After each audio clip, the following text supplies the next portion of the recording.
ఈరోజు నేను ఆలుగడ్డ టొమాటో పులావ్ చేశానండి ప్రెషర్ కుక్కర్లో. చాలా అంటే చాలా టేస్టీగా వచ్చింది. ఆ పులావ్ని ప్రెషర్ కుక్కర్లో ఎట్లా చేయాలో చూద్దాం ఇప్పుడు. స్టవ్ మీద కుక్కర్ పెట్టుకొని తగినంత నూనె పోసుకోవాలి. తగినంత నూనె పోసుకున్న తర్వాత ఒక ఉల్లిపాయ కట్ చేసి వేసుకొని అది బ్రౌన్ కలర్ వచ్చేంత వరకు వేయించుకోవాలి. కొంచెం బ్రౌన్ కలర్ వచ్చిన తర్వాత హోల్ మసాలా దినుసులు వేసుకొని కొంచెం కలపాలి.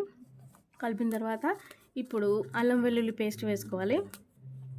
అల్లం వెల్లుల్లి పేస్ట్ వేసి పసుపు వేసుకొని కొంచెం కలపాలి. పచ్చివాసన పోయేంత వరకు కలుపుకొని ఆలుగడ్డ ముక్కలు వేసుకోవాలి. ఆలుగడ్డ ముక్కలను వేసుకున్న తర్వాత ఒక టొమాటోని కూడా ముక్కలు చేసి వేసుకోవాలి. ఈ రెండు మంచిగా కలిసేటట్టు కలుపుకొని కొద్దిసేపు మగ్గిన తర్వాత తగినంత ఉప్పు, తగినంత కారము ఈ రెండు వేసి మంచిగా కలపాలండి. కొంచెం మగ్గిన తర్వాత ఇప్పుడు ధనియాల పొడి కూడా వేసుకోవాలి. ఈ మూడు కలిసేటట్టు మంచిగా కలిపి కడిగి పెట్టుకున్న బియ్యం వేసేయాలి.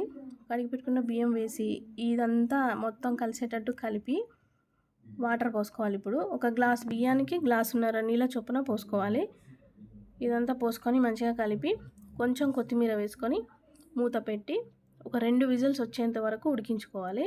2 విజిల్స్ వచ్చిన తర్వాత ప్రెషర్ అంతా పోయిన తర్వాత తీసి సర్వ్ చేసుకోవడమే.